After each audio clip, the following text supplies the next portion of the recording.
Senhores conselheiros, senhoras conselheiras, doutor.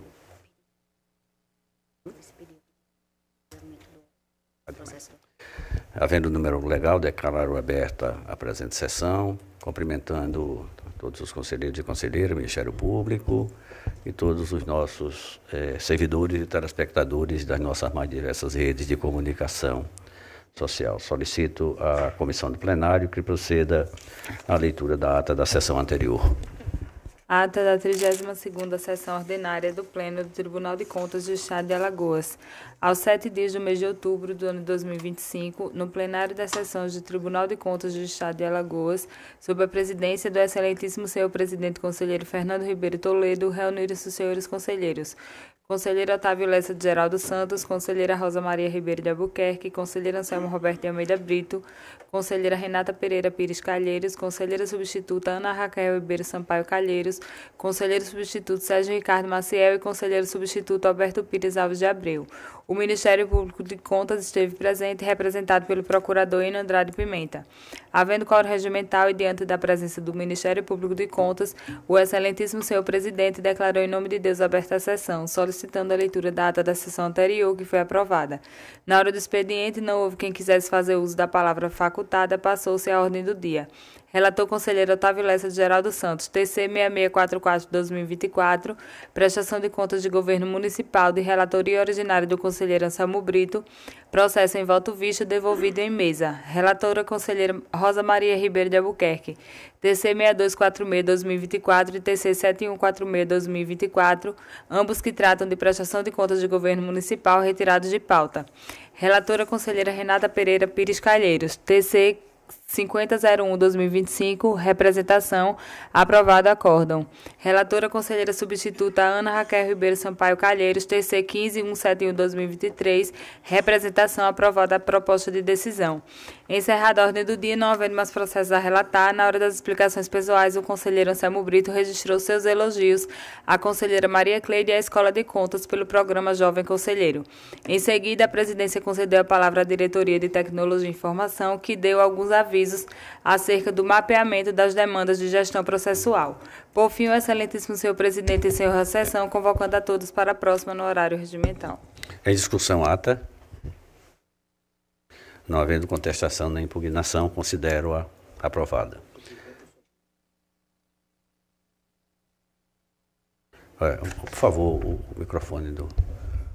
Tendo participado da última sessão, eu estou me abstendo de aprovar, senhor presidente. Não, com o registro do conselheiro Rodrigo, aprovada a ata.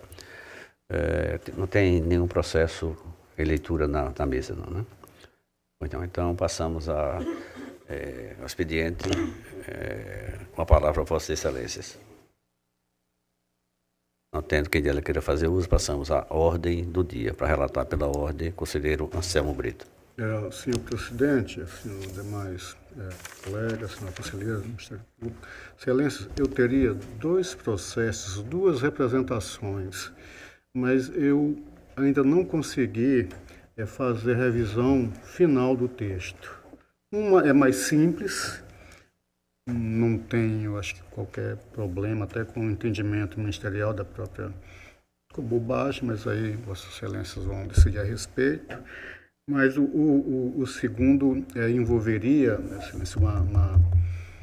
um procedimento licitatório no governo do Estado na ordem de, acredito, entre 80 e 90 milhões.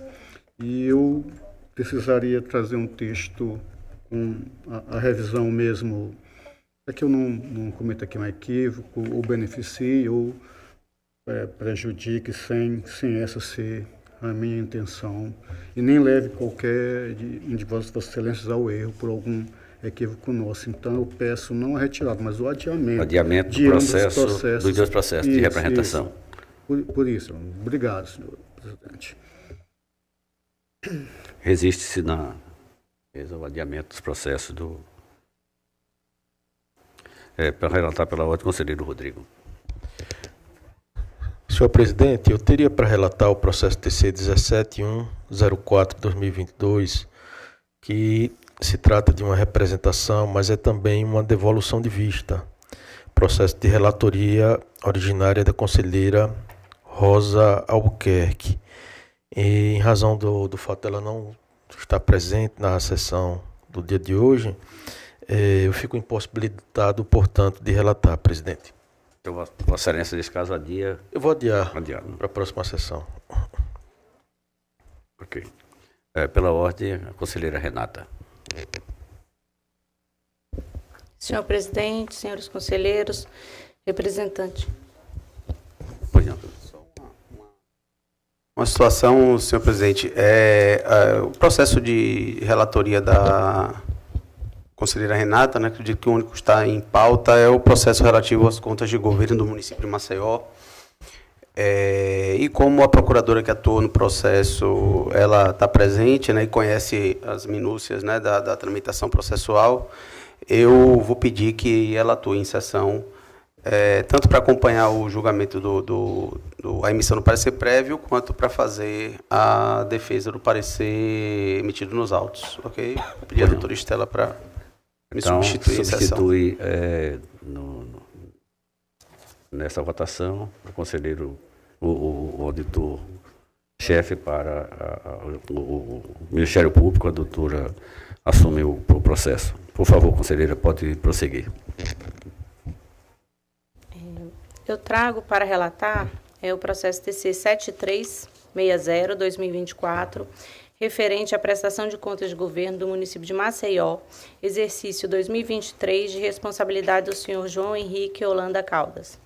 A DEFAFON conduziu a análise dos autos e emitiu relatório 135/2023, no qual opinou preliminarmente pela irregularidade das contas em razão de 34 apontamentos de irregularidades. Após notificado para exercer o contraditório, o prefeito apresentou defesa. Concluída a fase de instrução, a DEFAFON elaborou o relatório técnico conclusivo número 192/2024, no qual opinou pela emissão do parecer prévio pela regularidade com ressalva das contas. Em sequência, os autos foram encaminhados ao Ministério Público de Contas, que exarou o parecer 366/2025, subscrito pela procuradora Estela Mero. No referido parecer, o órgão manifestou-se em consonância à diretoria técnica e concluiu pela regularidade com ressalvas. Entretanto, o Ministério Público apresentou recomendações e determinações adicionais, bem como a proposição de instauração de processos específicos de acompanhamento. É o relatório, senhor presidente. Por favor, doutora Estela. Bem, o processo das contas de 2023... relatado pela conselheira Renata, né, ele tem uma peculiaridade que foi um dos exercícios que a Câmara procedeu ao julgamento das contas sem o parecer prévio emitido pelo Tribunal de Contas. Então, a gente tem essa questão preliminar a ser enfrentada, né, relativo à continuidade ou não, né, da atuação do Tribunal de Contas nesse processo de contas. A época em que o parecer do Ministério Público foi exarado, não havia sido ainda concluído o julgamento da ADPF, que trata justamente da possibilidade do julgamento das contas de governador, né, nesse caso, sem o parecer prévio, quando há uma demora injustificada do tribunal. Né? Então, a nossa manifestação naquela ocasião foi no sentido de que, muito embora tenha havido o julgamento da Câmara no sentido da regularidade, existem outras atribuições que cabem ao Tribunal de Contas e que justificariam a continuidade do processo para a emissão de parecer prévio e a influência do julgamento do STF sobre essa possibilidade de julgamento sem parecer seria uma questão superveniente, uma vez que o processo ainda estava em curso lá no Supremo. Né? Então, assim, a gente entende que a atribuição do Tribunal de Contas não é no sentido só de ter uma decisão de mérito sobre, uma opinião de mérito sobre aprovação ou rejeição. Né? O tribunal ele tem outras atribuições, outras competências de suma importância, de natureza corretiva, de natureza pedagógica, e por isso nós entendemos naquele momento pela necessidade de prosseguimento, até porque o parecer ele traz de fato, né, em concreto, muitas determinações e recomendações que são essenciais para a melhoria da gestão e para a correção de falhas graves que aconteceram no exercício 2023. Em um momento posterior, quando encerrado o julgamento da ADPF no Supremo, né, lá foi definido pela possibilidade de julgamento sem parecer prévio, quando expirado de forma irrazoável e imotivado o prazo do Tribunal de Contas para julgamento ou para emissão de parecer prévio nessas contas de governo, né? Acontece que a gente tem uma peculiaridade que o prazo para apreciação das contas de governo municipal não é o mesmo prazo estabelecido para contas de governo estadual. Né? Ao tempo em que as contas de governo estadual, a nossa lei orgânica, assim como a Constituição estadual, assim como a Constituição federal aplicada por analogia, ela estabelece um prazo de 60 dias para a apreciação do Tribunal de Contas. Em relação a contas municipais, o prazo é diverso. A lei orgânica do Tribunal de Contas estabelece de forma expressa, em seu artigo 91, que o prazo para a emissão de parecer prévio é de 180 dias a contar do recebimento das contas. Né? Esse estabelecimento de prazo diverso para a apreciação de contas municipais, ele tem uma justificativa, né, fática. O Brasil é um país de dimensões continentais e os estados são extremamente heterogêneos. Então, não seria razoável que, por exemplo, um estado como São Paulo tivesse o mesmo prazo para apreciação de contas de 654 municípios que um estado como Roraima, que tem 15 municípios. Né? Então, as leis orgânicas dos tribunais de contas estaduais, eles definem prazos para apreciação de contas municipais e emissão de parecer prévio. No caso de Alagoas, 180 dias na forma da lei. Só que o julgamento realizado pela Câmara em relação às contas 2023 ocorreu antes que encerrado o prazo de 180 dias. Então, seja pelo aspecto da subsistência de competências outras do tribunal, né, de natureza corretiva, de natureza pedagógica, seja pelo fato de que a Câmara nem sequer aguardou o decurso de 180 dias para julgamento das câmaras, atropelando, né, esse prazo que era concedido ao tribunal para se manifestar. Então, nós, sobre todos esses aspectos, nós entendemos que o processo deve continuar e deve ser emitido parecer prévio. Né? Paralelamente, trazendo informações para contextualizar, o Tribunal de Contas recorreu de decisão, né, judicial que reconheceu a regularidade desse julgamento, porque a decisão do TJ, do Judiciário, né, alagoano, ela parte de uma premissa equivocada de que o prazo seria de 60 dias. E que, com isso, teria considerado uma mora injustificada. Né? No caso, a gente tem uma situação que torna questionável a fundamentação dessa decisão, porque o prazo, na verdade, era de 180 dias e não havia se encerrado.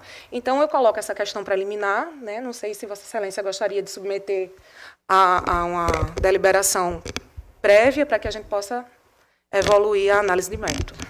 Naturalmente, doutora Estela, Vossa Excelência coloca essa cronologia com muita propriedade e muita clareza, e, inclusive, nós recebemos a assessoria jurídica do município para tratar deste assunto, e foi entendido por eles que realmente esta conta que está em pauta hoje, houve uma precipitação, e, inclusive, foi solicitado a modulação do recurso do tribunal com relação à determinação judicial.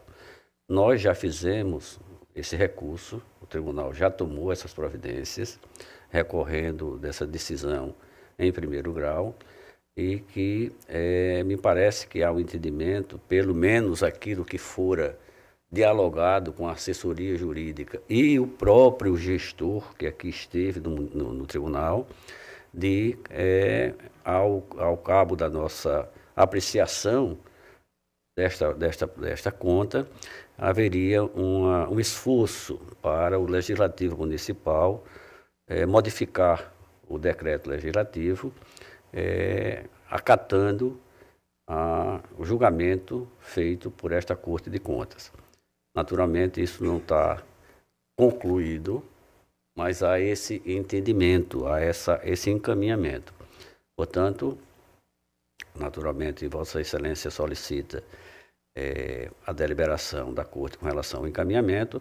Eu já me pronuncio, achando que nós deveríamos, sim, continuar, até mesmo para cumprir aquilo que foi estabelecido dentro do entendimento, da negociação, da conversa feita com o gestor e a sua assessoria jurídica. Mas eu consulto naturalmente os meus pares, os nossos pares, para saber qual é o entendimento, e eu começo pelo mais antigo aqui nesta sessão.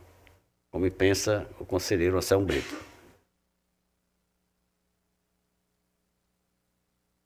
Eu não tenho assim um juízo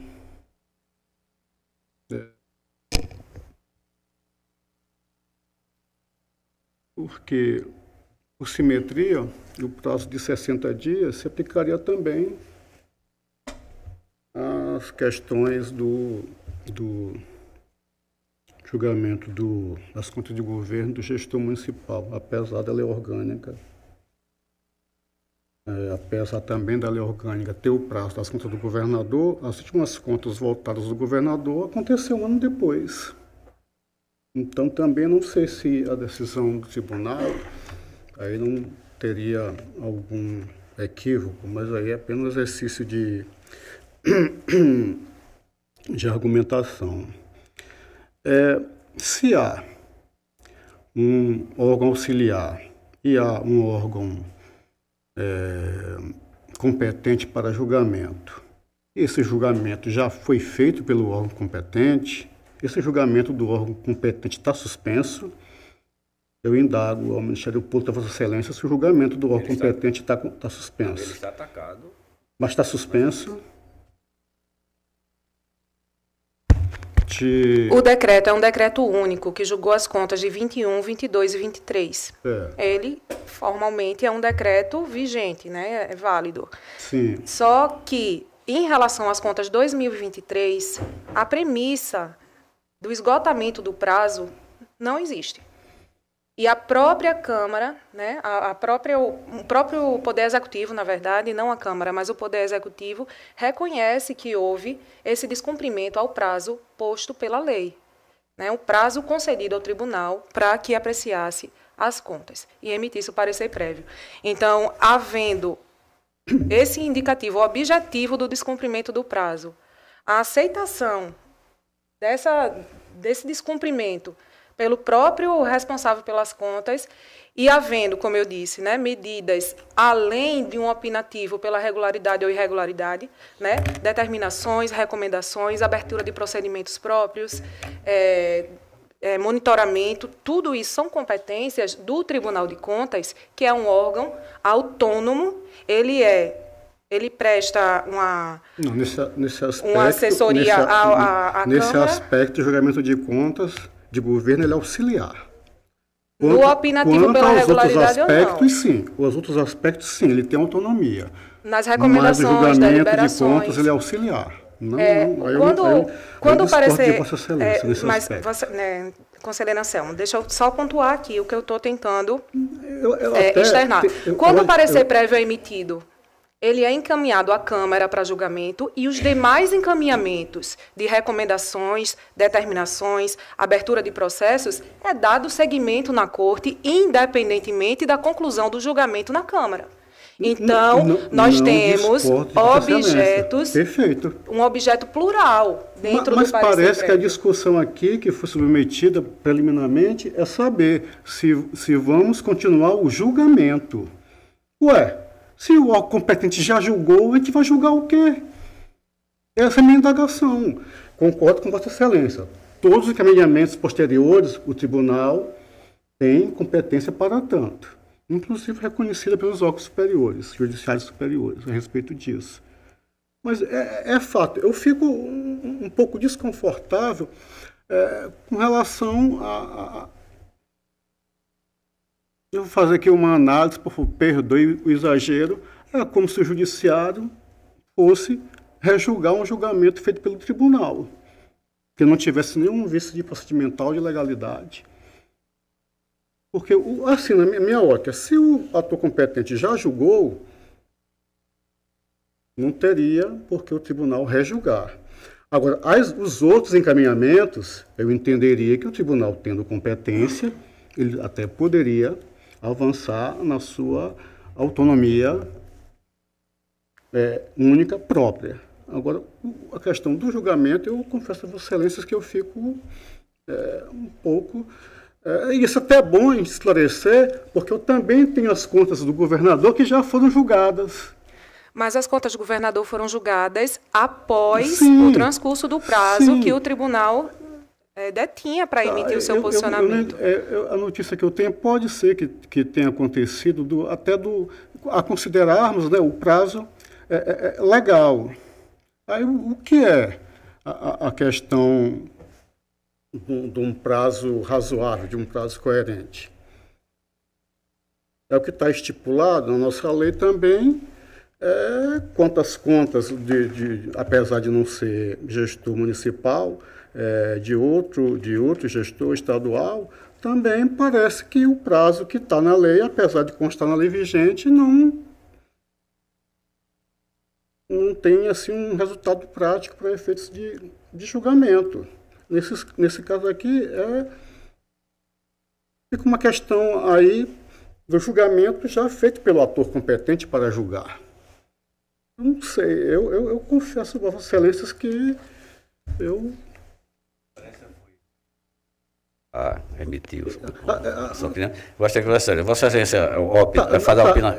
Excelência, até isso é bom porque tem as contas do governador, então, se já foi julgado, entendo que o processo for devolvido para mim, eu assim, não entendo a razão, porque tivemos uma deliberação do pleno, o processo seguiu. Aí depois o processo voltou para nós. Estamos com esse processo lá pensando o que fazer dele. Então, acredito que o que for decidido aqui, eu acho que vai servir para lá também. Aparentemente lá já foi julgado, não vamos mais fazer nada. Mas se tiver encaminhamentos outros, talvez eu possa trazer, porque o tribunal aprecie, abertura de procedimentos por não cumprimento, se ainda for possível, de prazo, de legislação, do que está posto. Seria uma possibilidade, mas assim, Excelência, eu entendo que se... Hoje, no estado que está, com a informação que me foi dada, se tem um julgamento válido que não está, por algum motivo, suspenso ou não foi invalidado, eu ficaria muito temeroso em passar por cima das competências constitucionais do órgão julgador. Okay. Nesse aspecto, é assim que eu entenderia. Senhor. Como pensa o conselheiro Rodrigo? Senhor presidente, eu vou tentar ser bem objetivo aqui para a gente não prolongar essa preliminar. A gente está diante de contas de governo, né? Contas de governo, a gente presta auxílio ao Poder Legislativo, a gente não exerce assessoria do Poder Legislativo, mas auxilia, sim, de acordo com a Constituição da República.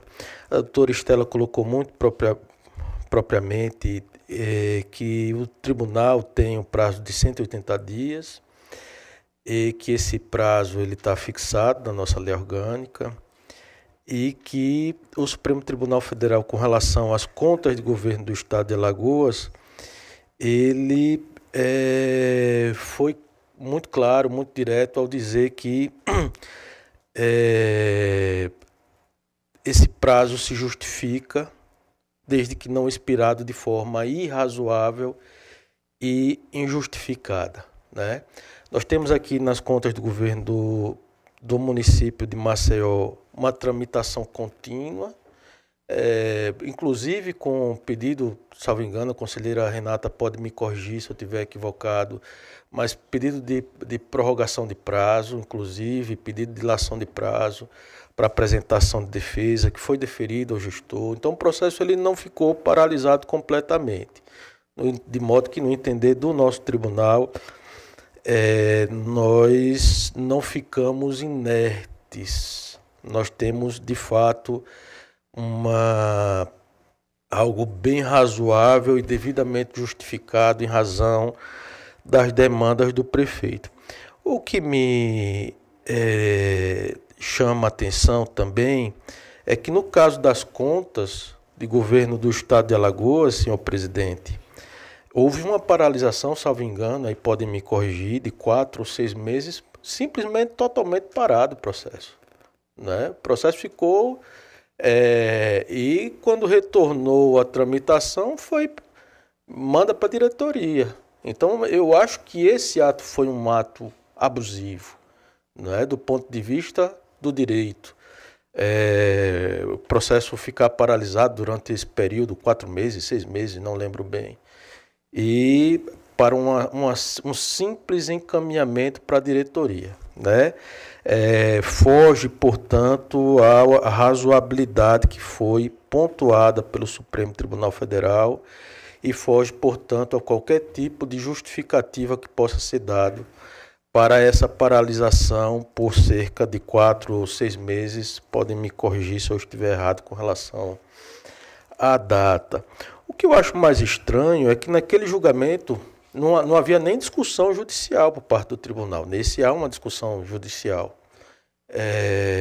E naquele julgamento o relator ele defendeu com unhas e dentes a necessidade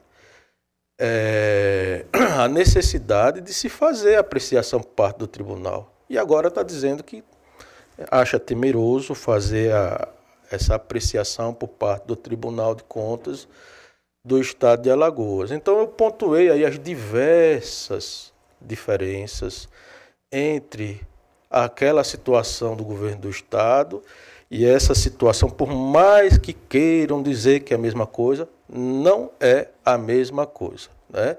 Lá o processo ficou simplesmente paralisado no gabinete do relator, sem qualquer tipo de justificativa, de forma não razoável e para um simples encaminhamento, né? Eu acho que naquele caso o Supremo Tribunal Federal agiu com razão quando disse da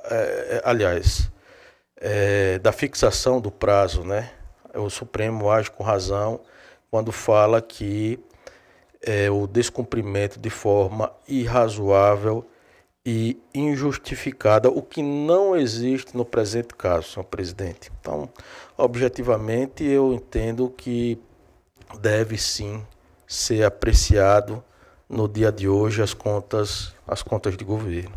Como pensa a relatora? Senhor presidente, senhores conselheiros, nós fizemos uma análise. Colega, eu queria só fazer aqui uns esclarecimentos.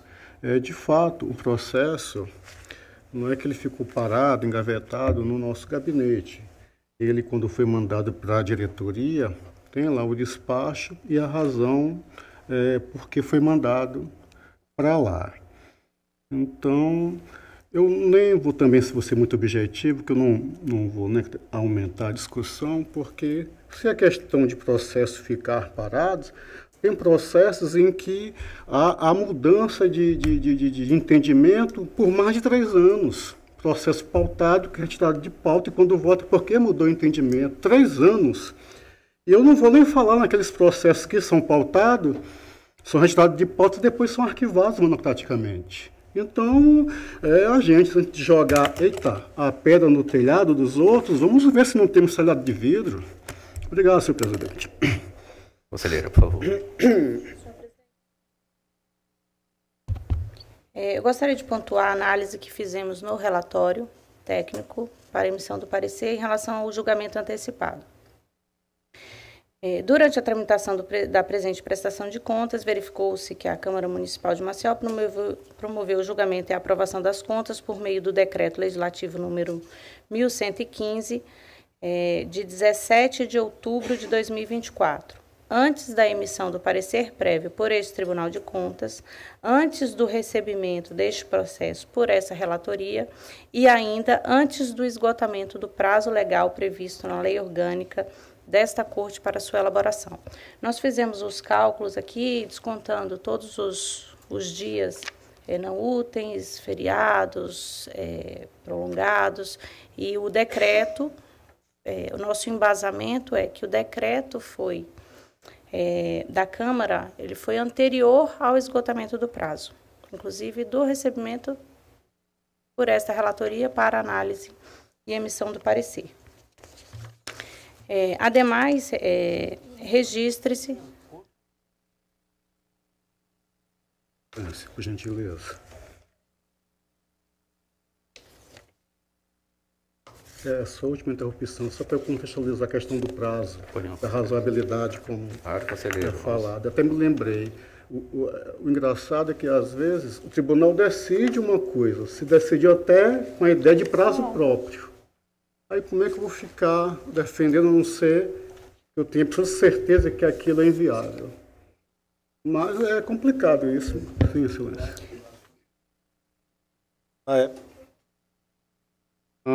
Não, foi uma discussão no plenário. Não, Vossa Excelência colocou esse ponto. Vossa Excelência se esquece das coisas que fala, que participa, eu não sei. Vamos ver a fita aí, parece que ficou subentendido isso, né? Se eu falei alguma vez em prazo impróprio... Não, eu não falei de Vossa Excelência, falei de decisão do tribunal, aquela que Vossa Excelência está entendendo que eu não devo me... Nem prazo processual, Eu não entendo. Se o tribunal decidiu daquela forma, eu vou dizer não para esse processo, porque é prefeito, é diferente. Eu vou pensar de outra forma. Só que é o prazo constitucional, 60 dias que está lá. É estranho isso para mim. Porque é uma sequência. Tudo é estranho para você. É uma coerência, né? Tudo é estranho. Não sei, excelência. Excelência, por gentileza, desculpe. O Ministério Público me parece que tem os números aqui na cabeça para eu tenho, porque quando da reunião, Vossa Excelência. Quando nós fizemos a reunião com o pessoal da prefeitura, eu fiz uma cronologia, né, para poder apresentar e demonstrar de fato que não houve a observância ao prazo, né? E aqui, assim, eu quero dizer que a análise que nós fazemos não é de razoabilidade do prazo, não é se o atraso foi injustificado ou demasiado. A análise que nós fazemos é do descumprimento a um prazo legalmente estabelecido. A Constituição trata de prazo para apreciação de contas de governo do presidente. É aplicado por analogia ao governador, e esse prazo está na Constituição, e esse prazo está na lei orgânica, 60 dias para o governador. No caso de prefeitos, contas municipais, dado o grande número de municípios, o prazo é diferente, o prazo é de 180 dias por disposição de lei, não por uma análise de razoabilidade, né? A prestação de contas foi enviada no dia 3 de maio de 2024, houve o relatório técnico preliminar no dia 15 de julho de 2024, ou seja, de uma forma muito célere, né? O ofício para chamamento da defesa em 15 de julho de 2024, em agosto de 2024, houve a apresentação de documentos pelo chefe do Executivo. Em 22 de agosto, informação técnica da DEFAFON, levantando questionamentos sobre a base de cálculo da COSIP, que é uma das questões que envolvem aqui o mérito. Em 23 de agosto, ou seja, muito célere, né? 22 de agosto, a manifestação da área técnica, 23 de agosto, novo chamamento para esclarecimento, 6 de setembro, nova manifestação da Prefeitura, 20 de setembro, informação técnica da DEFAFON sobre uma outra questão, apuração do mínimo constitucional em saúde, 23 de setembro, novo chamamento da Prefeitura para esclarecimentos, 8 de outubro, nova manifestação da Prefeitura, 17 de outubro, encaminhamento para a equipe técnica, para o relatório técnico conclusivo, certo? Chegando o processo na DEFAFON para relatório técnico conclusivo, nem sequer houve tempo para a emissão do relatório. O julgamento na Câmara deu-se no dia 17 de outubro, após 165 dias do recebimento da prestação de contas, certo? Então, em 21 de outubro, houve o relatório técnico conclusivo, e somente depois o processo foi encaminhado para a conselheira relatora. E em 13 de dezembro, o gestor comunicou nos autos da prestação de contas de 2022, outro processo, que as contas haviam sido julgadas, né? Então, assim, em relação a 21 e a 22, nós não levantamos questionamentos, porque o julgamento se deu após o prazo de 180 dias. Não vamos fazer essa análise sobre razoabilidade, sobre demora injustificada. Isso não vem ao caso. Em relação às contas de 2023, o que houve foi uma inobservância ao prazo que dispunha o Tribunal de Contas para se manifestar. E olha que é só um gestor, não foi prestação de contas que aconteceu 2, 3 gestores, foi só um gestor. E demorou mais de ano, ou quase ano, um pouquinho mais, mas não vamos discutir razoabilidade. Excelência, eu peguei com assessoria, o processo chegou no gabinete da conselheira em 7 de janeiro de 2025. 3 de maio, foi dada entrada no tribunal, já fora do prazo, inclusive para objeto de tensionamento. Foi um decreto 17 de outubro, 165 dias, antes, né, dos 180 dias estipulados na lei orgânica do tribunal, e também parece-me como tem na lei que trata das finanças públicas, de complementar 101. Mas na Constituição Federal, infelizmente, esse prazo não consta. E eu não acredito que o STF ele tenha se debruçado sobre esses prazos em particular, mas só daquele prazo constitucional de 60 dias. Aqui fica só a minha consignação, Excelência. Conselheiro, obrigado, senhora conselheira. Continuidade à análise realizada no relatório, registre que o artigo 91, parágrafo 6º da Lei Orgânica do Tribunal autoriza o julgamento das contas do governador pela Assembleia Legislativa em caso de omissão do tribunal, não se aplica ao âmbito municipal, conforme a interpretação sistemática do artigo 31 da Constituição Federal. Além disso, o Tribunal de Justiça de Alagoas possui jurisprudência no sentido da nulidade do julgamento antecipado pela Câmara, sem parecer prévio do Tribunal de Contas de Alagoas. Entretanto, é importante destacar que esta relatoria, inclusive, é importante destacar que essa relatoria busca sustentar a continuidade da presente análise e exercer, nos limites constitucionais do Tribunal de Contas do Estado de Alagoas, a atribuição da emissão do parecer prévio. Ressalta-se ainda que eventual discussão sobre a validade de decretos legislativos já editados poderá ou não ser objeto de apreciação pelas instâncias competentes, sem que isso prejudique a continuidade dos trabalhos técnicos dessa Corte de Contas. Então, Vossa Excelência entende por causa de continuidade. Sim. Portanto, está deliberado pela maioria, porque eu também entendo pela continuidade. Não precisava nem votar, mas eu gostaria de pontuar isso. Então, superada essa questão de preliminar, Vossa Excelência pode concluir o mérito, conselheiro. Doutora Estela.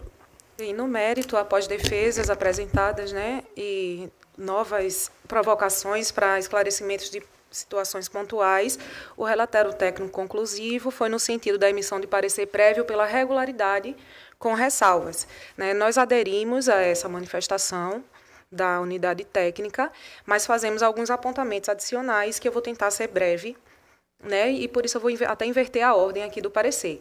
Em relação aos achados que foram considerados realmente existentes, subsistentes após defesa, nós acompanhamos a manifestação da diretoria no sentido da expedição de determinações, né, sob pena de configuração de irregularidade grave, no caso de reincidência em exercícios futuros, e isso engloba alguns achados com determinações próprias que eu vou me abster de mencionar. Né, falhas na prestação de contas, como falhas formais, inconsistências, divergências e omissões. A Lei de Diretrizes Orçamentárias não contempla todos os aspectos exigidos pela Constituição e pela LRF. A necessidade de aperfeiçoamento do planejamento orçamentário, havendo uma grande disparidade entre o que é estimado e o que é executado, uma execução orçamentária com grande distanciamento das peças de programação, alterações orçamentárias em volumes desproporcionais e sem a necessária justificativa, ausência de autorização específica para remanejamento, transposição e transferência e redefinição unilateral de prioridades alocativas, né? Não aplicação de recursos do Fundeb no prazo, indicadores de ensino que devem influenciar o processo de planejamento para futuros exercícios, não atendimento aos critérios para emissão de certificado de regularidade previdenciária, não comprovação da realização de audiências públicas exigidas pela LRF. No tocante ao controle interno, nós fazemos 2 apontamentos que consideramos da maior importância. Primeiro, que o relatório apresentado pelo controle interno, ele deixa de abordar pontos relevantes. Né? Nesse exercício de 2023, nós tivemos recebimento de altos valores indenizatórios em relação à atividade da Braskem, nós tivemos outros fatores atípicos, né, que deveriam ser objeto de apreciação específica e não foram, e fazemos aquele apontamento, né, já reincidente sobre a atividade finalística ser obrigatoriamente exercida por servidor efetivo. No caso do município de Maceió, muito embora tenha havido um esforço para provimento de cargo efetivo, nós observamos que na prestação de contas as atividades finalísticas continuam a ser exercidas por servidor comissionado. E agora, para finalizar, eu vou retomar achados que foram afastados pela unidade técnica como irregularidade, mas que continuam como apontamento necessário para adequações e correções. Né? Então, alguns achados que foram afastados, eles pedem medidas corretivas, né, com recomendações e determinações, principalmente referente à forma como as contas foram prestadas, com grandes omissões, com grandes divergências, né, e o que nós entendemos que deve ser corrigido, porque, a depender da gravidade dessas omissões e inconsistências, pode ser até configurada uma omissão material no dever de prestar contas. E também em relação a falhas de transparência, né, emissão de dados do CIOP, dos CIOPs fora do prazo, falhas no portal da transparência, tudo isso nós entendemos que deve ser objeto de determinação. Por fim, nós temos achados que foram afastados como irregularidades, mas que demandam, a nosso ver, a necessidade de atuação extraordinária do tribunal. Eu vou chamar a atuação de extraordinária porque vai além daquele objeto de um opinativo no parecer prévio. Primeiro, em relação ao duodécimo do Poder Legislativo. A princípio, o relatório técnico preliminar apontou uma extrapolação do limite do duodécimo. E, no final, nós percebemos que o que havia, na verdade, era uma inconsistência no cálculo da base, né, para o cálculo a base de cálculo do duodécimo. Porque o município de Maceió, por força de uma decisão liminar, em uma representação, ele, até hoje, continua a considerar, na base de cálculo do duodécimo, a COSIP. E há um pré-julgado do tribunal que estabelece em contrário, né? Que a COSIP não deve ser considerada na base de cálculo. Então, foi afastada a irregularidade de extrapolação do percentual máximo do duodécimo, mas ficou... O processo de representação foi devolvido foi apreciado pelo tribunal? Não, esse processo tem uma liminar, em tese vigente, mas que pela lei orgânica, né, que determina a caducidade das liminares concedidas antes da... Mas ali é para contratos, né? Liminares em processo de representação, né, medidas cautelares. Tá. Né? Então, assim, existe essa cautelar, o que justificaria a inclusão da COSIP na base de cálculo, então isso não foi considerado uma irregularidade porque o gestor está agindo em conformidade com uma decisão do tribunal. Mas nós vemos a necessidade de que esse processo seja levado à apreciação com a maior brevidade possível para que não subsista essa discrepância entre o que o município de Maceió adota como base de cálculo e entre o que o tribunal entende como base de cálculo na forma do pré-julgado. Né? Então, o primeiro apontamento seria esse. O segundo diz respeito a medidas remanescentes referentes à indenização recebida na Braskem. Né? O RELTEC preliminar verificou que o excesso de arrecadação de 730 milhões em outras receitas correntes teve grande contribuição da compensação financeira de danos patrimoniais causados à cidade de Maceió pela atividade exploratória da Braskem, indenização no valor de 718 milhões recebida em 2023. Sendo determinado no processo, como medida de instrução, que o gestor informasse quanto à existência de um programa de aplicação desses recursos, né, dado o volume de recursos e a necessidade de planejamento. Em contraditório, o gestor responsável apenas apresentou explicações, não informando, todavia, sobre a existência de um programa de aplicação dos recursos. Considerando que o acordo entre o município e a Braskem, homologado pelo Ministério Público Federal, fixou um valor de 1,7 bilhão, parcelado em 6 vezes, sendo 700 milhões efetivamente recebidos em 2023, e o restante ainda a ser pago, mantém-se a importância da medida e de um acompanhamento efetivo pelo órgão de controle externo. Nesse sentido, nós entendemos pela necessidade de instauração de um procedimento específico de acompanhamento e prestação de contas referente aos recursos relativos à receita de compensação financeira dos danos patrimoniais, conforme acordo entre o município e a Braskem. E, por fim, o relatório técnico ele aponta um baixo percentual de recursos destinados à subfunção educação infantil.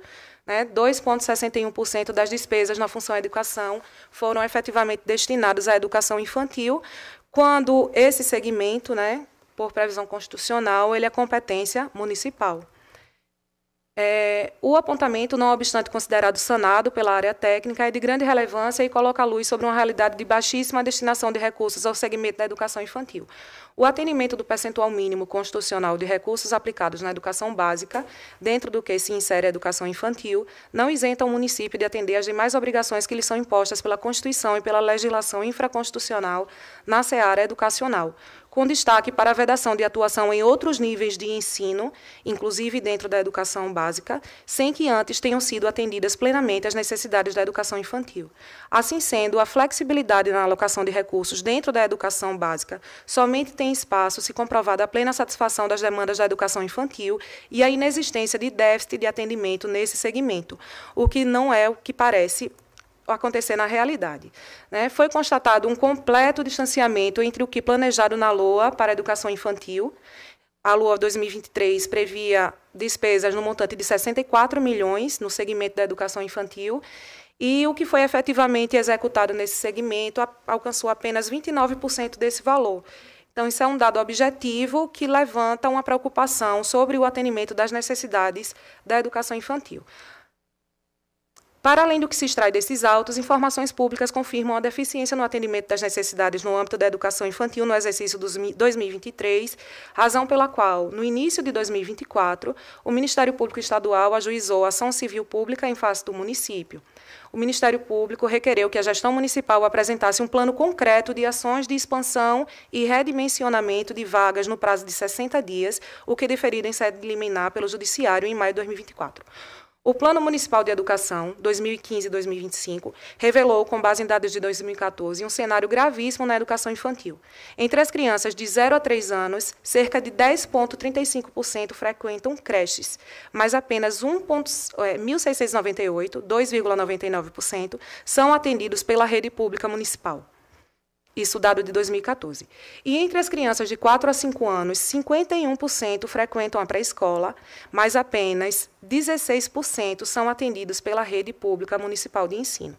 O Censo Escolar 2023, após quase uma década do plano, aliado a dados do INEP e do IBGE, demonstram que persiste o cenário de severo déficit. Em 2024, após o ajuizamento da ação civil pública, a Prefeitura Municipal adotou medidas com vistas a promover a expansão da rede de centros municipais de educação infantil, com o lançamento do programa Gigantinhos. Então, em março, foram abertas mais de 4.300 vagas em 2024, isso posteriormente ao exercício sob análise. De acordo com o que divulgado, até o final de 2024, deveriam ser ofertadas mais 10 mil vagas para a educação infantil em tempo integral e o programa previa investimentos de 160 milhões. Então, diante desses dados anteriores ao exercício 2023 e posteriores ao exercício 2023, com a adoção de medidas concretas após provocação do Ministério Público, fica demonstrada de forma inconteste a deficiência de recursos destinados à educação infantil no exercício 2023, não prosperando as justificativas trazidas pelo responsável. Todavia, considerando que o déficit é histórico e não é atribuível unicamente a omissões da gestão sob análise, considerando que são verificadas medidas concretas no exercício 2024, com vistas a adequar a oferta de vagas à realidade da demanda municipal, considerando a existência de determinação judicial para a elaboração de plano concreto de ações de expansão e redimensionamento, considerando que os apontamentos em prestação de contas devem servir como subsídio para orientar a tomada de decisões pela administração, no sentido de bem atender às necessidades de suas áreas de competência no campo da educação, considerando a busca pela máxima efetividade das decisões deste tribunal, considerando, por fim, a relevância e materialidade da matéria, manifesta-se o Ministério Público de Contas, no sentido de, primeiro, orientar a área técnica, nós pedimos que seja um ponto de determinação do tribunal. Orientar a área técnica que adote como ponto de controle obrigatório nas contas de governo 24 a execução orçamentária na subfunção Educação Infantil, com controle do volume de recursos aplicados a partir do que previsto na LOA 2024 e dos efetivos resultados na melhoria da oferta de vagas em creches e pré-escola. Requerer a imediata abertura de procedimento específico de controle com vistas ao acompanhamento das medidas em curso pela administração municipal para redimensionamento da rede de educação infantil e atendimento das demandas reais de creche e pré-escola e ao estabelecimento de metas e prazos a serem cumpridos. E, por fim, remeter cópia dessa manifestação ao NIT da primeira infância deste tribunal para acompanhamentos e intervenções que julgue cabíveis.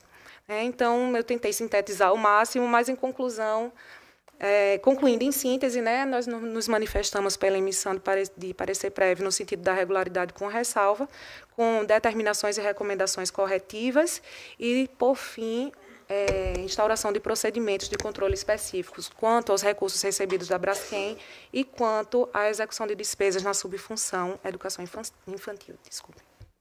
Obrigado, doutora Estela. A relatora, por favor.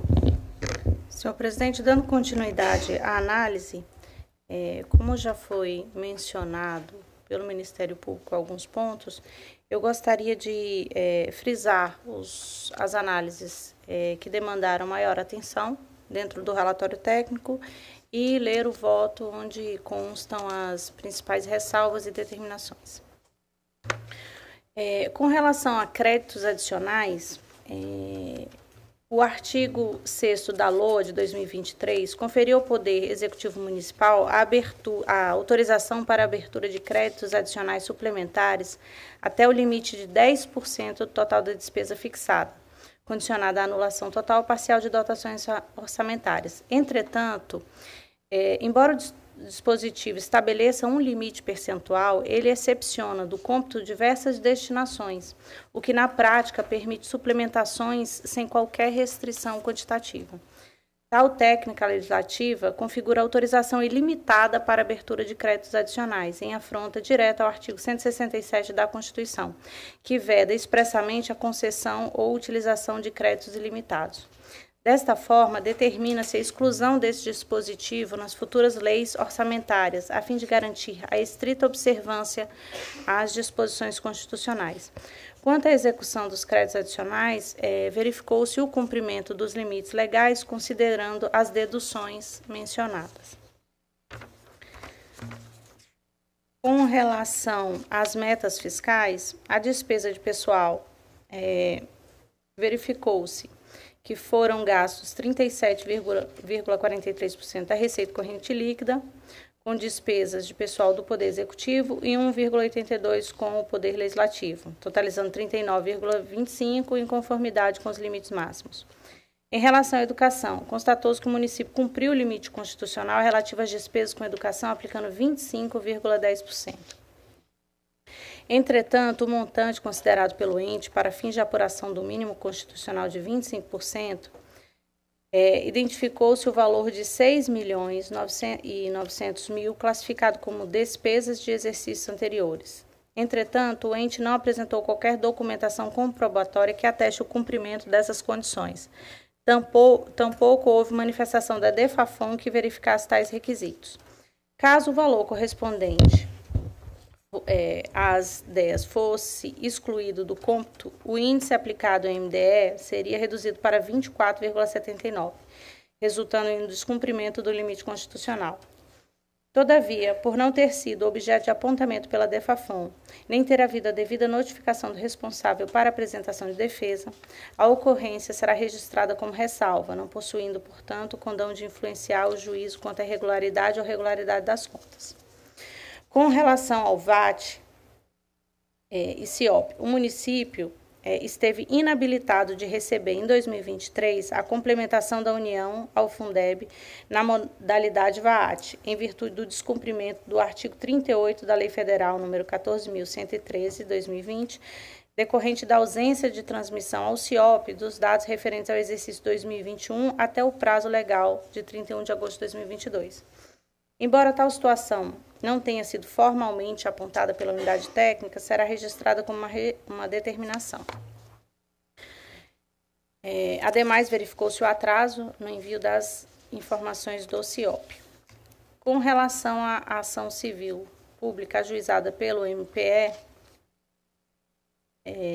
em 2024, já foi, inclusive, ponto de análise do Ministério Público, de Contas, foi ajuizada pelo Ministério Público Estadual, que determinou ao município de Maceió a ampliação da oferta de vagas em creches e pré-escolas.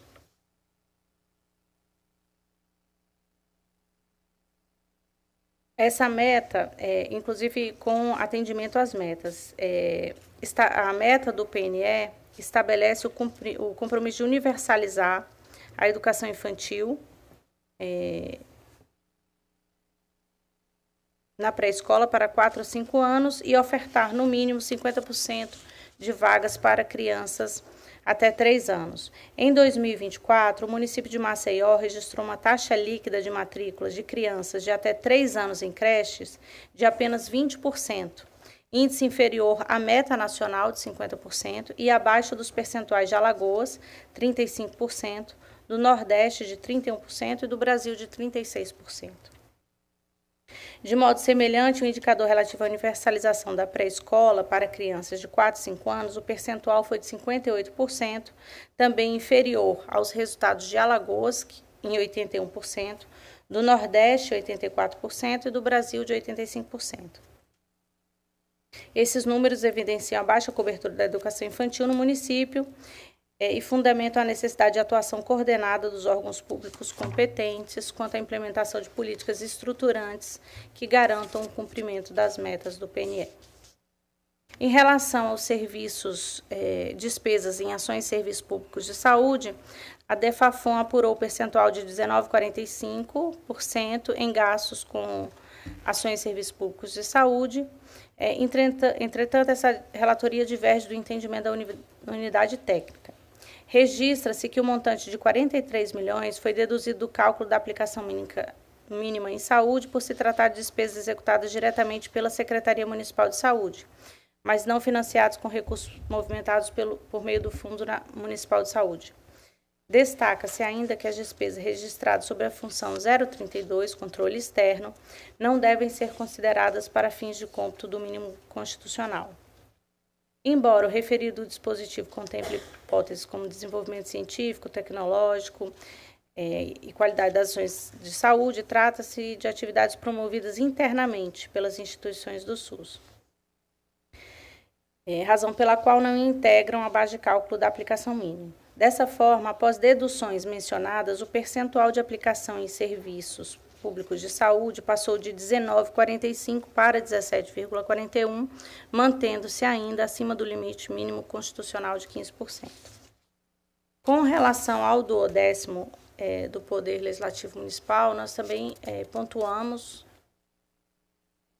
igualmente, como já pontuado pelo Ministério Público, e constatou-se que o Poder Executivo usou como base de cálculo a taxa, a inclusão no cálculo, a COSIP, com base na medida cautelar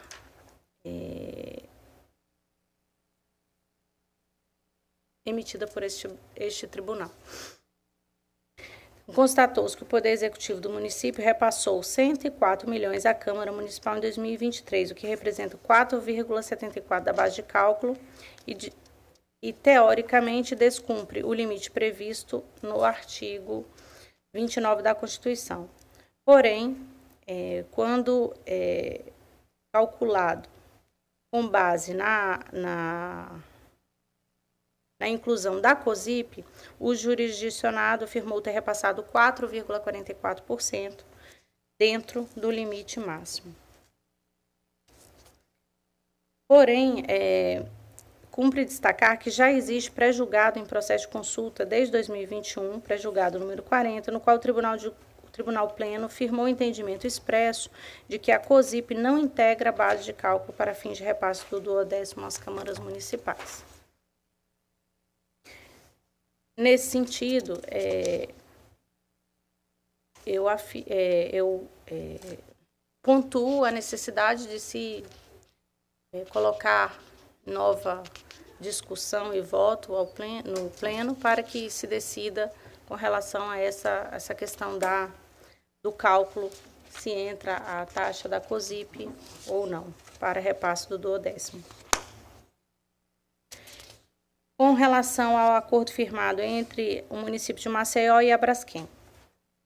No exercício de 2023, o município de Maceió celebrou o acordo judicial com a empresa Braskem, homologado pelo Ministério Público Federal, que fixou um montante de 1,7 bilhão em indenizações, sendo 700 milhões recebidos em 2023 e o restante previsto para o exercício 2024, acerca do fenômeno do afundamento do solo em diversos bairros de Maceió. Trata-se de acordo de grande relevância, não apenas vultuoso pelo volume de recursos, mas também pelo impacto social, econômico e urbano. associada à reparação de danos patrimoniais que afetaram milhares de famílias em Maceió.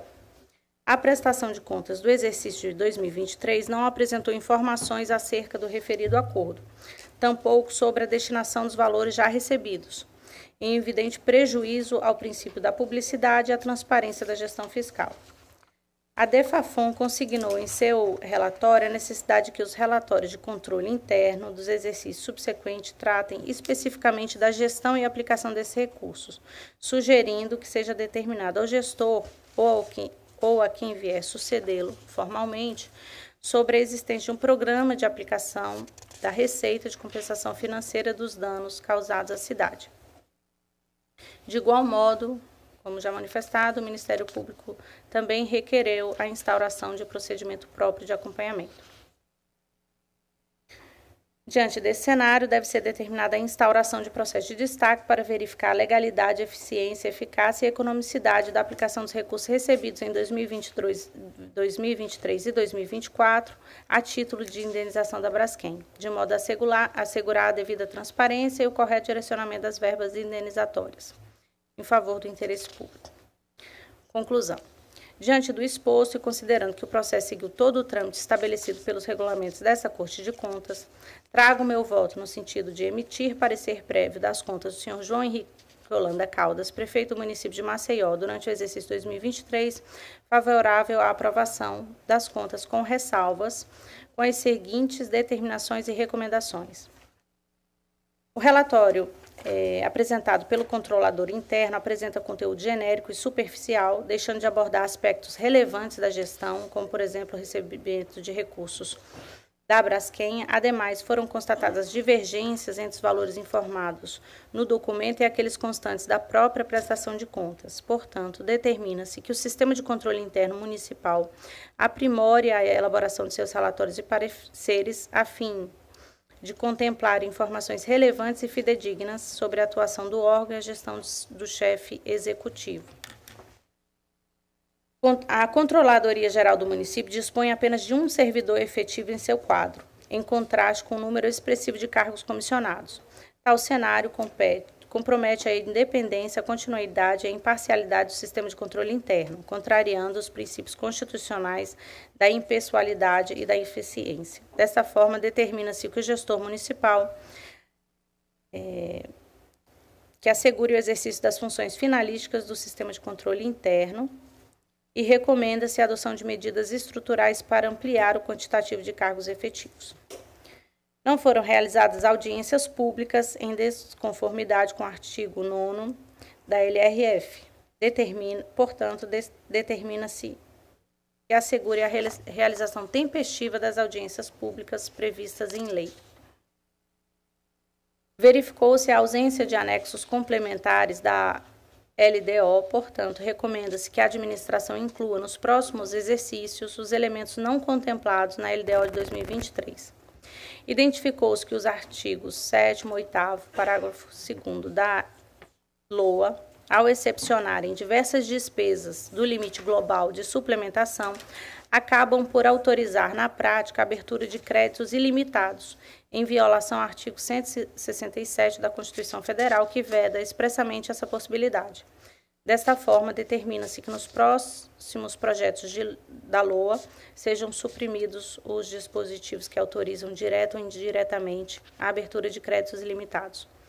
Constatou-se que o município não adota em sua legislação os conceitos de remanejamento, transposição e transferência orçamentária conforme o Manual de Contabilidade Aplicada, portanto, determina-se que a redação dos próximos projetos seja adequada às normas vigentes. Verificou-se a elevada dependência do município em relação às transferências intergovernamentais, o que compromete a autonomia financeira e reduz a previsibilidade orçamentária. Recomenda-se que a administração adote medidas voltadas à ampliação da arrecadação própria e à melhoria da eficiência na gestão dos recursos transferidos. Ressalta-se que, desconsideradas as receitas extraordinárias recebidas a título de indenização da Braskem,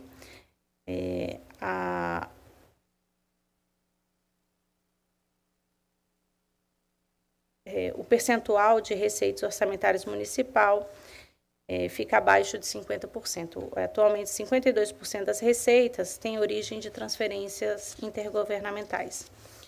Foram identificadas divergências no saldo de restos a pagar em confronto com os valores apurados nos balanços orçamentário e financeiro, totalizando uma diferença de 226 milhões.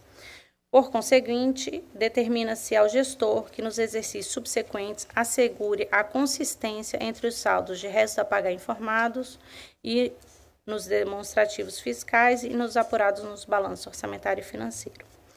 Constatou-se a inexistência de registro contábil específico da dívida ativa não tributária no balanço patrimonial em desacordo com a Lei 4.320 e com as de 64 e com as orientações do Manual de Contabilidade. Logo, determina-se ao gestor que conclua a integração entre o sistema tributário e o sistema contábil, de modo a assegurar o registro adequado da dívida ativa tributária e não tributária. Identificou-se redução de 52% na conta estoques entre 2022 e 2023, equivalente a 72 milhões. Portanto, recomenda-se que o município adote metodologia consistente para o levantamento e contabilização dos estoques. Verificou-se que o município não apresentou notas explicativas em nenhum dos seus balanços contábeis, em desconformidade com a NBC e com o Manual de Contabilidade. Desta forma, determina-se que todos os balanços contábeis sejam entregues acompanhados de suas respectivas notas explicativas. Constatou-se que o município apresentou na prestação de contas 4 valores divergentes e conflitantes no saldo de caixa e equivalentes de caixa. 1 bilhão e 360 milhões no balanço patrimonial, 1 bilhão e 28 milhões no balanço financeiro e 1 bilhão e 800 milhões no demonstrativo de disponibilidade de caixa e restos a pagar, e 968 milhões na tabela de demonstrativo dos saldos bancários em 31 de dezembro. Ademais, identificou-se que no SICONF, o mesmo saldo foi declarado em 2 bilhões e 148 milhões, revelando também inconsistências entre informações encaminhadas ao Tesouro Nacional e as prestadas ao Tribunal de Contas. Por esse motivo, determina-se que nos exercícios subsequentes o ente adote critérios uniformes de classificação e evidenciação das contas de caixa e equivalentes de caixa.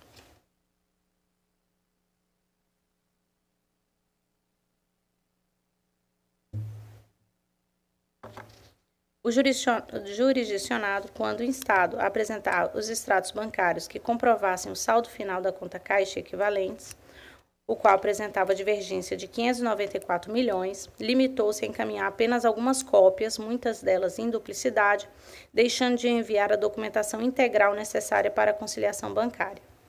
Desta forma, determina-se que, nos exercícios subsequentes, o ente encaminhe de forma integral todos os extratos bancários e respectivas conciliações que compõem o saldo da conta caixa e equivalentes de caixa. Verificou-se diversas inconsistências entre os demonstrativos contábeis encaminhados pelo ente, o que inviabilizou a apuração da disponibilidade de caixa líquida. Assim sendo, determina-se que nos exercícios subsequentes adote critérios uniformes de classificação das contas de caixa e equivalentes de caixa. Foram identificadas divergências nos valores das compensações financeiras entre regimes previdenciários que variam entre 33 milhões e 28 milhões. Portanto, determina-se que nos exercícios subsequentes o ente promova o devido alinhamento entre os registros contábeis. Foram identificadas divergências no valor de 35 milhões entre a apuração da unidade técnica e o demonstrativo da receita corrente líquida relativa às transferências obrigatórias da União. Em relação a emendas individuais, emendas de bancada e vencimentos dos agentes comunitários de saúde. Logo, determina-se que nos exercícios subsequentes o ente proceda à parametrização correta na matriz de saldos contábeis no CIAFIC e no SICONF. Foi identificada uma divergência de 171 milhões entre o valor da dívida consolidada líquida, informado no relatório de gestão fiscal, e o valor apresentado nas prestações de contas. encaminhados ao tribunal. Portanto, determina-se que, nos exercícios subsequentes, o ente promova a devida conciliação entre valores da dívida consolidada líquida e os encaminhados ao tribunal, informados ao SICONF e encaminhados ao tribunal. Identificou-se que foram computadas como aplicação e manutenção e desenvolvimento do ensino despesas no valor de 6 milhões e 900 milhões, sem a devida comprovação. Caso desconsideradas, o índice seria reduzido para 24,79%, abaixo do limite. Porém, por não ter havido apresentação de defesa, a ocorrência será registrada apenas como uma ressalva, não possuindo o condão de influenciar o juízo quanto à regularidade e irregularidade. Porém, determina-se que nos próximos exercícios o ente observe rigorosamente os critérios legais e contábeis para inclusão das despesas no cômputo do percentual constitucional de MDE. Constatou-se que as despesas vinculadas à MDE não foram classificadas com o Código 1001, em desacordo com a portaria STN 710/2021 e o Manual de Contabilidade. Portanto, determina-se que nos exercícios subsequentes promova a devida qualificação das despesas com MDE por fonte de recursos. Verificou-se o envio intempestivo de informações ao CIOP em 3 bimestres do exercício 2023, em descumprimento ao prazo legal de 30 dias após o encerramento de cada bimestre. Desta forma, determina-se que assegure o envio tempestivo das informações dentro do prazo legal. Foram identificados recursos do Fundeb no montante de R$ 1.694.000, oriundos do saldo do exercício anterior, que não foram utilizados no primeiro quadrimestre de 2023, em descumprimento ao prazo legal. Em razão disso, determina-se que nos próximos exercícios o ente observe rigorosamente os prazos legais de utilização dos saldos do Fundeb. Foi constatado que o município de Maceió ficou inabilitado de receber recursos de complementação do VAT em 2023 em razão do descumprimento do artigo 38 da Lei Federal 14.113/2020 por não transmitir ao CIOP os dados do exercício 2021 até o prazo de 31 de agosto de 2022. Portanto, determina-se que o ente observe rigorosamente os prazos legais de envio das informações ao CIOP. Verificou-se a inclusão no cômputo da aplicação mínima em saúde de despesas que não atendem ao disposto no artigo 3º da Lei Complementar 171/2012, comprometendo a fidedignidade dos valores informados no réu e no CIOPS.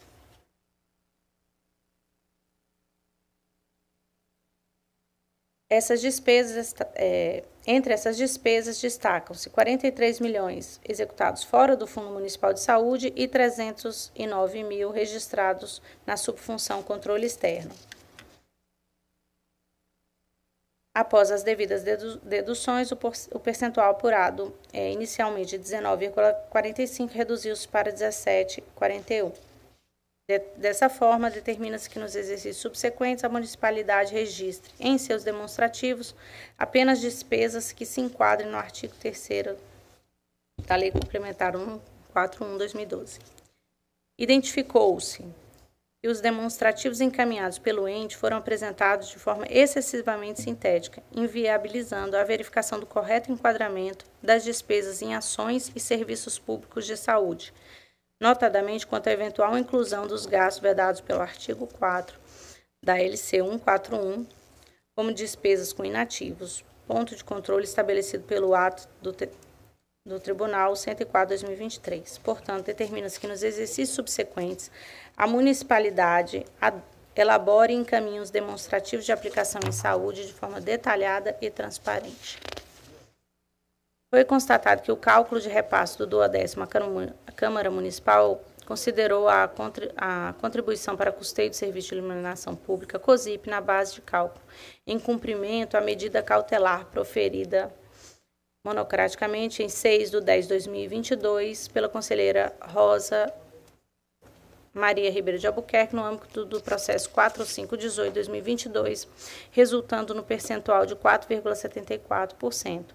Acima do limite máximo de 4,50% previsto no artigo 29 da Constituição Federal. Ressalta-se que o entendimento consolidado no pré-julgado do Tribunal de Contas número 40 deve prevalecer, o qual determina a exclusão da COSIP da base de cálculo do 12º. Todavia, considerando que o gestor atuou em observância à medida cautelar, tal conduta não deve repercutir negativamente no julgamento das contas, devendo o fato constar apenas como ressalva, acompanhada de determinação para correção nos exercícios subsequentes. Verificou-se a ausência de informações e de comprovantes acerca das datas de repasse do 10º à Câmara Municipal, inviabilizando a verificação do cumprimento do prazo estabelecido na Constituição. Portanto, determina-se que nas próximas prestações seja apresentado o relatório detalhado com os respectivos comprovantes bancários. Identificou-se que o certificado de regularidade previdenciária emitido por força da decisão judicial indica que o município não atende integralmente às exigências da Lei Federal 9.717 de 98.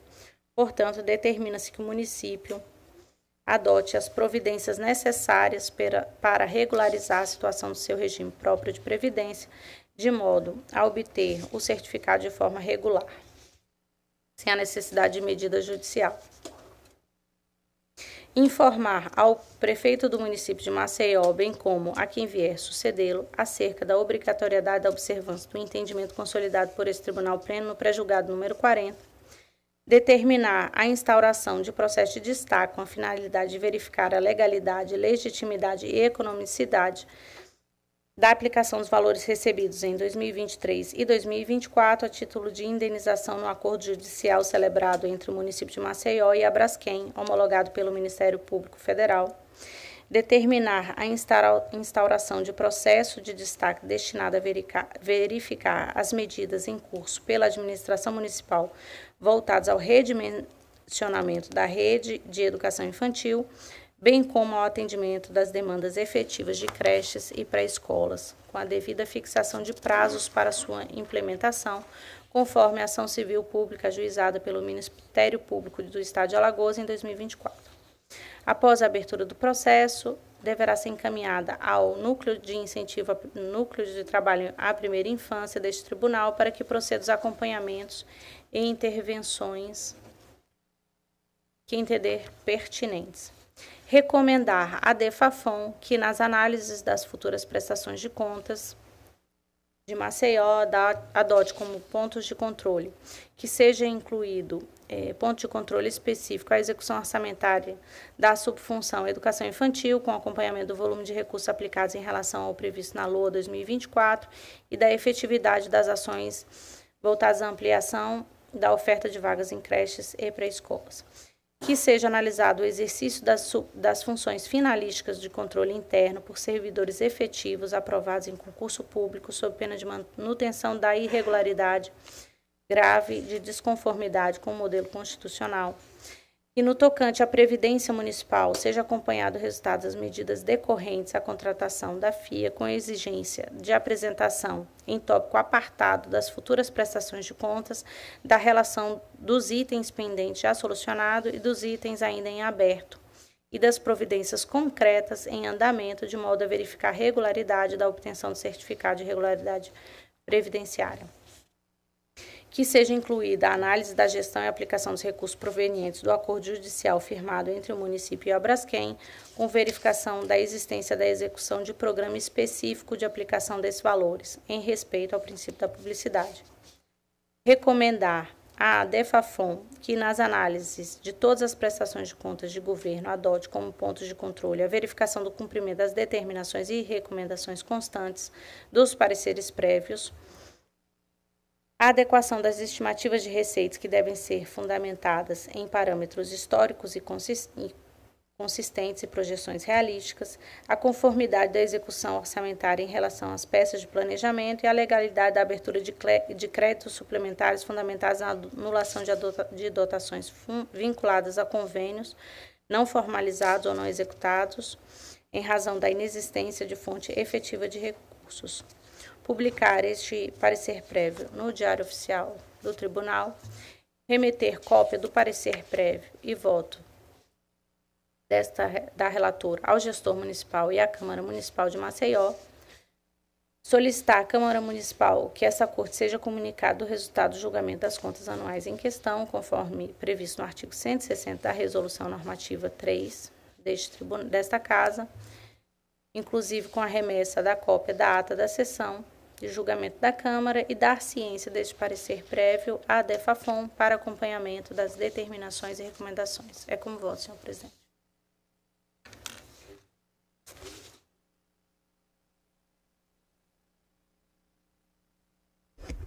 Em discussão, o voto trazido pela conselheira Renata. Pede para discutir o conselheiro Anselmo. Presidente, mantendo uma coerência dos meus entendimentos, boa parte quase que na totalidade, do que foi relatado pela conselheira, até pelas mesmas razões, eu entenderia que o parecer a ser encaminhado fosse pela rejeição das contas. Com exceção da questão da educação, parece-me que não foi dado o efetivo contraditório, talvez até aí afetando a questão dos gastos da verificação, no cumprimento dos limites na educação infantil, se não me falha a memória. Eu traria a voto para que, nesse aspecto, é importante, inclusive, tendo um motivo forte para a rejeição das contas, se abrisse contraditório. Sendo o tribunal entendendo de outra forma, Excelência, eu traria o meu voto pela reprovação pelas seguintes razões. Divergência do valor de 30 milhões e meio entre o valor do superávit orçamentário disposto no balanço orçamentário e o que fora demonstrado no réu. Lá no réu também consta um balanço orçamentário. Então, não haveria justificativa para esses valores serem diferentes, e isso faz com que a realidade do patrimônio público ela não esteja fielmente representada em seus demonstrativos aqui financeiros, contábeis, fiscais e assemelhados. Também, Excelência, no que diz respeito, aqui eu vou falar juntos, aos achados que têm a ver com valores, por assim dizer, de caixa, extrato bancário, valores financeiros. Primeiramente, é a divergência do valor da disponibilidade de caixa registrado no balanço financeiro, patrimonial, réu e no próprio quadro de saldos bancários. A conselheira acho que já deve ter falado, mas eu só para, se ela falou outros números, é só para deixar consignado. O quadro de saldos bancários vem na ordem de 968 milhões, eu vou suprimir para facilitar a leitura. O restante, o balanço financeiro na ordem de 1 bilhão, o balanço patrimônio na ordem de 1 bilhão e 300, no réu 1 bilhão e 800. E o valor informado depois na defesa do gestor, se não me falha a memória, foi de 1 bilhão e 800. Então, só aí são 5 valores diferentes que constam nos demonstrativos. Ou seja, novamente, afetando a correta evidenciação do patrimônio municipal. E a questão dos saldos bancários e o que está registrado, os status bancários, é que, contudo, existiu uma diferença a ser comprovada de uma ordem aqui, dependendo, aqui comparado com o valor, até pequeno, né, mas de 13 milhões e meio que ficou sem comprovação. Também, Excelência, aqui a não ser que tenha algum equívoco na auditoria que nós fizemos lá no gabinete, quanto à questão do duodécimo. Parece-nos que, quando houve a fixação já na LOA do percentual, essa fixação já foi maior do que o limite constitucional. O limite constitucional seria na ordem, aí, se por acaso eu estiver equivocado, que possa me corrigir, de 4,5%, e o valor fixado na LOA foi de 4,83%. Considerando o repasse, mesmo sem considerar a COSIP, teria sido a maior. Considerando a COSIP, teria sido a menor, o repasse efetivo. Essa situação aqui, ela, claro, evidentemente, faz com que aí haja uma, talvez, dúvida com relação ao gestor, à administração municipal nesse aspecto, mas eu chamo a atenção que aqui o valor fixado na Lua, ele já foi superior àquele do valor constitucional, o que teria as consequências lá próprias da Constituição. Embora aquela discussão, mas foi fixado, quem aprovou foi o Poder Legislativo e tal, mas fica registrado que o valor foi fixado a maior. Também, Excelência, a divergência, mais uma vez, na qual não se reflete a realidade, como lembrou aqui a conselheira, acabei passando aqui, mas aí eu posso voltar, na questão da contabilização das emendas recebidas, no valor de cerca de 35 milhões e meio. Ou seja, deixou de ser contabilizado um valor efetivamente recebido. Então, isso não reflete, né, a realidade aqui, pelo menos relativo ao patrimônio financeiro municipal. Há também, Excelência, uns valores aqui que foram informados relativos a compensações previdenciárias, onde se verifica uma diferença de informações na ordem de 23 milhões, que é o que consta lá na plataforma BG Comprev e o que vem registrado no réu e no comparativo da receita orçada com arrecadada encaminhado pelo gestor. Então, há essa lacuna dessa diferença de 23 milhões de pretensa contabilização.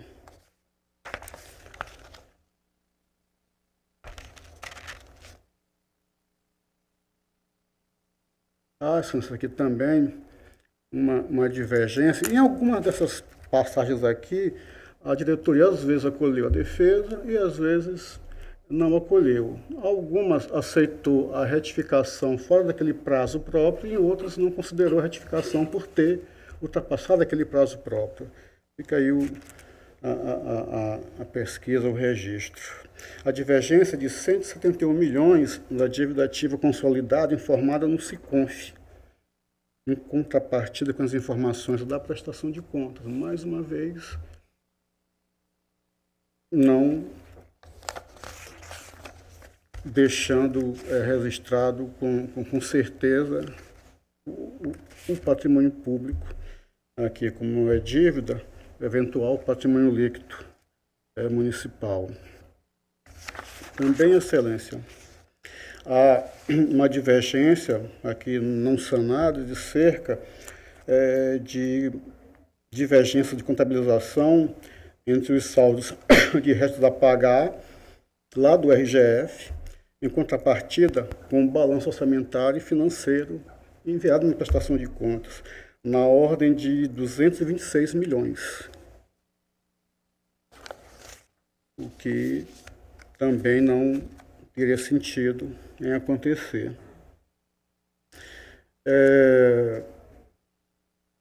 Eu já entrei na questão da educação, embora o gestor, em alguns momentos, esteja encaminhado em demonstrativos aqui para o Tribunal de Contas, ou ele está encaminhando nas suas demonstrativos do SICONF, Transferigov, que são informações preenchidas de modo autodeclaratório, sem nenhuma evidenciação, ou às vezes, quando em sua defesa, ele também encaminha esses demonstrativos.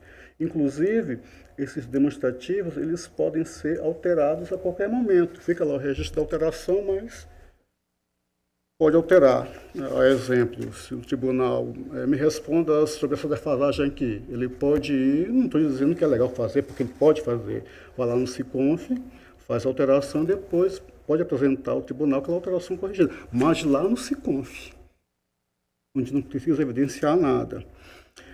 O Tribunal de Contas, ele possui o CIAP, eu já até tomei a liberdade de indagar algumas coisas. O tribunal, a prestação de contas é aquilo que o gestor é obrigado a mandar. Algumas dessas informações que estão aqui, o tribunal tem para servir de base de comparação na análise das prestações de contas, mas com base na contabilidade do município, nas suas matrizes de saldos contábeis. O SICONF, como fonte externa, pode até ser um referencial, pode até ser um comparativo, mas não acredito que seria temerário o tribunal, de alguma forma, validar aquelas informações do SICONF. Então, quando o gestor encaminha a prestação de contas, ao invés de mandar o seu demonstrativo construído com base na sua contabilização e manda aquilo que ele enviou para o SICONF, eu entendo que algum equívoco há nesse tratamento, ainda mais quando o tribunal aceita essas informações. E qualquer outra informação que seja divulgada pelo tribunal, única e exclusivamente com base no SICONF, senhor presidente, também é temerário. Porque essas informações do tribunal as tem, porque o gestor é obrigado a encaminhar. Manda na prestação e manda nas remessas. Então, nós temos essas informações. Então, quando há essa divergência, acredito que o tribunal talvez devesse se pautar com aquelas informações que ele mesmo valida quando recebe as informações de cada gestor.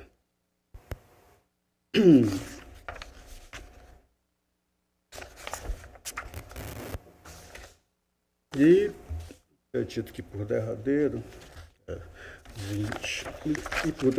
excelência, não entrando especificamente na questão da transparência ou não dos portais, que o tribunal tem uma resolução para fiscalização e verificação de tudo aquilo que é obrigado está lá publicado com base naquele princípio da transparência ativa, induz, evidentemente, postulado da própria LRF, a ausência de publicações das audiências públicas. A publicação que eu vou falar aqui é confirmando que elas foram não realmente realizadas, porque tanto aquelas prévias como aquelas de prestação de contas, aparentemente não se verifica nenhuma publicação nesse sentido. Então, excelência, com base nessas situações, com a devida vida, senhora conselheira, mantendo até a coerência dos meus outros votos, dos outros processos, eu entenderia que as contas já deveriam ser encaminhadas, já que o tribunal entende que é possível a emissão do parecer prévio a respeito, eu entendo que fosse encaminhada nesse sentido, evidentemente, quanto às contas de governo dos gestores públicos municipais, senhor presidente, em caso a do gestor do município em análise. Muito obrigado, conselheiro. Portanto, havendo o voto divergente do voto da relatora, eu faço a tomada de voto individual. Como vota o conselheiro Rodrigo? Senhor presidente, primeiro eu queria parabenizar o voto trazido pela conselheira Renata, um voto bastante ponderado, um voto na linha do que a gente sempre vem discutindo ultimamente no IRB, na Tricom, focado no diálogo e na contribuição para o aprimoramento da administração pública. Eu pincelei aqui alguns pontos, presidente. Eu também vou ser bem resumido, eu acho que já está tudo muito bem claro, mas é só para trazer alguns entendimentos do nosso gabinete. Primeiro ponto referente à movimentação de recursos, assim eu entendi, né? Aplicação de recursos na saúde fora do Fundo Municipal de Saúde, né? Esse seria um ponto que, apesar da glosa, não traria nenhum prejuízo, haja vista que a despesa cairia de 19,45% para 17,41%. Nesse caso, nosso gabinete tem um entendimento já histórico historicamente consolidado, no sentido do que nós devemos considerar é o que materialmente, o que efetivamente foi aplicado em saúde, e que eventual realização de despesa fora do fundo municipal deveria ser objeto de análise para fins de sancionamento, se for o caso. Eu acho que cabe tutela pedagógica por parte do tribunal, mas seria o caso nas contas de gestão. Um outro ponto que também me chamou muita atenção é com relação às notas explicativas. Nosso gabinete vem entendendo que a ausência não ensejaria a reprovação das contas, mas fica evidente que a importância dos gestores encaminharem essa, até para evitar prejuízo no juízo de valor que nós podemos fazer a respeito das contas. Esse seria um ponto que eu acho que o tribunal pode atuar recomendando fortemente a fim de trazer mais luzes para o nosso juízo de valor. Também pontuo aqui a questão da transparência, e aqui a minha preocupação maior, não que eu não tenha preocupação com os demais pontos, mas a minha preocupação maior está com relação, pelo menos eu assim entendi, foi colocado pela conselheira Renata, a necessidade de se trazer uma transparência destacada com relação ao acordo com a Braskem, né? Até para a sociedade entender de que forma esses recursos e poder, se for o caso, fazer sugestões, fazer a crítica, né? Como é legítimo no exercício da cidadania ativa. Então, não sei se seria melhor a gente estabelecer como uma recomendação especificamente, ou uma determinação, para que no portal de transparência da municipalidade seja ou criado um mural específico de acompanhamento, haja vista os valores altíssimos que foram repassados a título de compensação para o município de Maceió. A gente também tem o ponto relacionado ao 10º da Câmara Municipal. A fixação em valor acima do limite, a gente já tem pré-julgados entendendo que o que não pode ser feito é o repasse acima do limite nem abaixo do que foi fixado, né? Fazendo uma conciliação, digamos assim, entre esses dois mandamentos. E aqui a gente vê que o prefeito, o chefe do Poder Executivo, considerou a aplicação da COSIP, e ainda mais porque existia uma liminar em uma representação em vigor, que supostamente teria caducado em razão do transcurso de prazo de 180 dias. E aqui eu acho que a situação ela é grave, mas eu não vou entrar nisso. O grave para o tribunal, né? O processo eu acho que está parado há cerca de 4 anos, podendo gerar prejuízo para o gestor que age de boa fé. Há que se discutir também se de fato ela caducou ou não, já que havia sido concedida, me parece que antes da própria lei orgânica do nosso tribunal.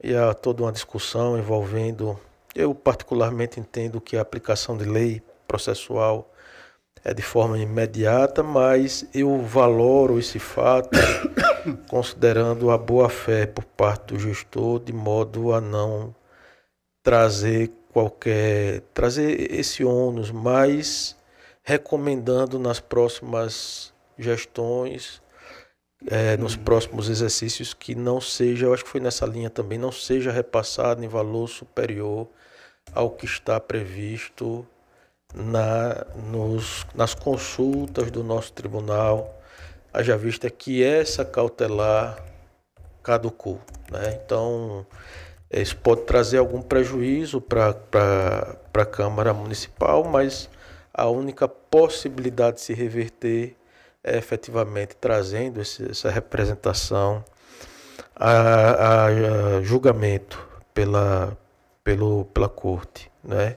Então esse eu acho que é um ponto que traz muita insegurança jurídica, e eu acho que é uma grande armadilha a gente sancionar o gestor por conta de uma falha, de um erro grave por parte do nosso tribunal. Tem outros pontos também, mas que não vão alterar o meu entendimento no sentido de acompanhar o voto trazido, o brilhante voto trazido pela conselheira Renata. Eu acho que os tribunais estão se ressignificando. Eu acho que a gente deve guardar realmente o sancionamento para aquele gestor que desvia recursos. A gente não pode atuar, ou então aquele que é muito negligente, de forma muito grave, né? Mas uma gestão pública altamente complexa e burocrática, como a gente sabe na atualidade, todos os entes brasileiros, entes federativos, são muito burocráticos, alguns se esforçando para sair desse modelo que tanto prejuízo muitas vezes traz para a segurança jurídica. Evidentemente que a busca de um modelo gerencial deve ter como resguardo um capital humano qualificado para dar. O que muitas vezes nosso desenvolvimento econômico local não permite a remuneração mais elevada desses bons profissionais. De modo que, sem mais delongas, senhor presidente, senhora conselheira, senhor conselheiro, doutora membro do Ministério Público de Contas, eu estou trazendo o voto no sentido de acompanhar integralmente o voto trazido pela eminente relatora. Normalmente a presidência não se manifesta, mas nós estamos no limite do quórum. Eu gostaria então de manifestar que acompanho também a relatora e fica Vossa Excelência então vitoriosa na proposta do voto, superado a divergência. Vossa Excelência continua com a palavra. Senhor presidente, eu tenho apenas esse processo para relatar hoje. Antes de entrar nas explicações pessoais, que nós não temos mais pauta a ser votada, eu gostaria de pedir à comissão de plenário que a assessoria do conselheiro Otávio Lessa solicita o adiamento do processo que ele traz para julgamento. Concedo a palavra a Vossa Excelência nas explicações pessoais. Não tendo quem dela queira fazer uso, encerra presente, convocando os senhores conselheiros, senhoras conselheiras, o Ministério Público para a próxima sessão em horário regimental, desejando a todos uma boa semana de trabalho. Inclusive, me parece que amanhã tem um itinerante, né, do Tribunal de Contas no município de Marechal Deodoro. Reforço a participação de todos os nossos membros, tendo a certeza de que teremos mais uma vez um grande sucesso com a interlocução com os nossos judicionados. Temos todos, portanto, uma boa semana de trabalho. Muito obrigado a todos.